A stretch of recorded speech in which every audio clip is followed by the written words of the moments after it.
Nós de volta aqui, Pedro Mariano. Terça-feira, revisão do FGTS. Compensa ou não compensa? Dr. Rodrigo Sodero, advogado, está aqui nos orientando sobre esse assunto. E você sabe que toda semana a gente fala de coisa gostosa. E coisa gostosa tem sorteio na sexta-feira também, né, Luquinha? Olha, Solange, vale a pena a gente falar e mostrar, viu? Porque olha que sorteio incrível para você. Você gosta de tomar um café da manhã, de repente reforçado, ou um lanche da tarde? Os produtos da Cooper, com certeza, é a melhor opção. Vou até pedir para o Buba mostrar para você ficar com mais vontade ainda, porque com certeza você vai querer participar. Sexta-feira, então, a gente vai colocar essa foto no nosso Face. É só você curtir e falar que quer o kit da Cooper. E na sexta-feira mesmo, a gente vai sortear aí durante o programa, no final do programa. Não é pelo Face que sai o resultado, não, gente, é pelo programa, tá bom?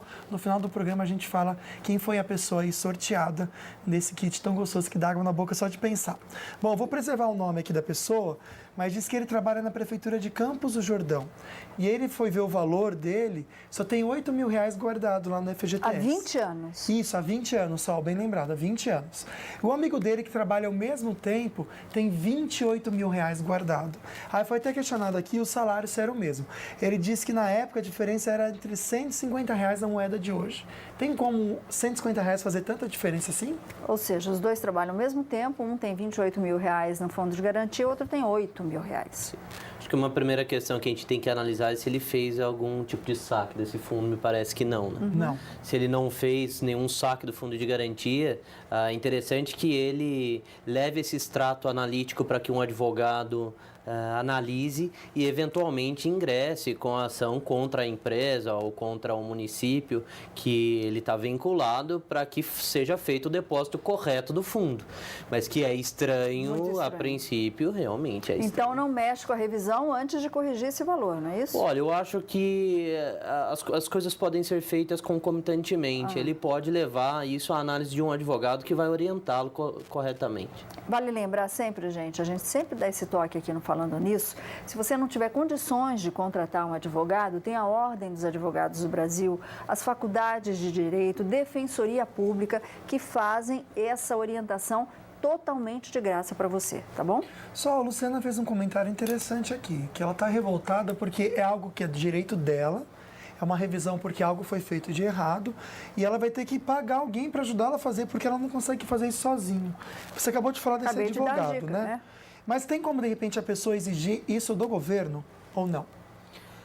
Administrativamente, não, Lucas. Infelizmente, a Caixa Econômica Federal não admite que o índice esteja incorreto e a orientação, inclusive, hoje na internet a gente tem isso muito claramente da Caixa Econômica Federal, é que eles vão fazer recurso de tudo. Então, tem que ser judicial, a questão ainda é controversa, né? E vai precisar da ajuda de um advogado, não tem o que fazer. Infelizmente tem que contar aí, porque infelizmente num país chamado Brasil, é você que tem que correr atrás dos seus direitos. Deixa eu fazer uma pergunta, Rodrigo, que veio aqui na minha cabeça. Vamos supor que a pessoa tenha sido demitida, recebeu o fundo de garantia, resgatou o fundo de garantia, pegou lá os seus 40%, e o cálculo, por exemplo, dessa revisão esteja errado, ou seja, ele recebeu menos do fundo de garantia do que ele teria que receber. Como é que é feita essa revisão em cima do valor que ele já tirou? Essa é uma pergunta super interessante, né? Porque quando a gente tem a demissão sem justa causa do empregado, ele tem direito ao recebimento de uma multa de 40% sobre o valor depositado no fundo de garantia, na conta vinculada do fundo de garantia dele. Se a conta estava com uma defasagem e a gente conseguir acertar isso na ação contra a Caixa Econômica Federal, é evidente que isso vai gerar um direito trabalhista para ele também de receber a multa sobre o valor correto. Importante lembrar novamente, a prescrição aqui é trintenária, ele tem 30 anos para ingressar com a ação contra esse empregador para que ele pague a multa sobre o valor correto. Entendi. Tá vendo só, Luquinha? Dá tempo. Dá tempo. Olha só, o Roberto fez uma pergunta interessante aqui. Esse processo de revisão, ele envolve a empresa em algum momento ou não? Ou só a pessoa física? Super interessante também, Lucas. Não envolve. A ação é proposta única e exclusivamente contra a Caixa Econômica Federal. Agora, levando em consideração a pergunta que a Sol acabou de fazer, se a empresa pagou o fundo de garantia para ele sobre o valor menor do que deveria, né, a multa do fundo de garantia, ele pode, é uma opção, acionar a empresa para discutir isso.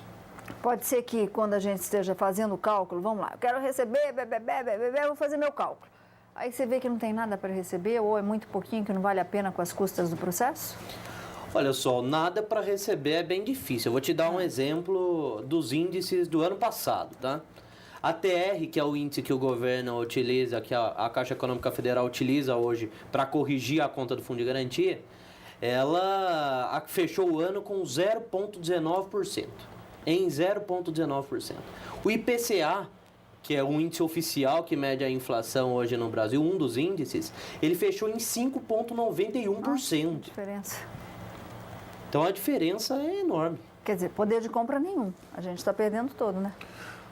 Ô Sol, a Tamara Fonseca disse que ela trabalhou em 3 lugares e ela pediu demissão dos 3. Ficou retido o FGTS dela. Como que ela consegue mexer nesse dinheiro? E caso ela tenha trabalhado nesses 3 empregos durante esse período de 99, a partir de 99, por ela ter pedido demissão, ela perde essa revisão ou isso não tem nada a ver? Não, por ter pedido a demissão, ela não perde a revisão. Ela pode ingressar com a ação no mesmo jeitinho. Agora, ela só vai poder sacar os valores do fundo de garantia se acontecer algumas das hipóteses de saque. É a lei que determina, está lá no artigo 20 da Lei 8.036 de 90. Exemplo, a aposentadoria, resgatar esses valores para comprar a casa própria.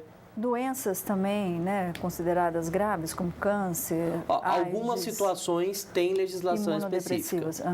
Tem para poder fazer esse resgate. Esse resgate. Okay. Mas não é uma poupança, esse dinheiro não fica à disposição dela para a hora que ela quiser ela sacar. Gente, lá no camarim a gente estava conversando com o doutor Rodrigo e a gente chegou à conclusão que é o seguinte, o fundo de garantia é mais ou menos assim.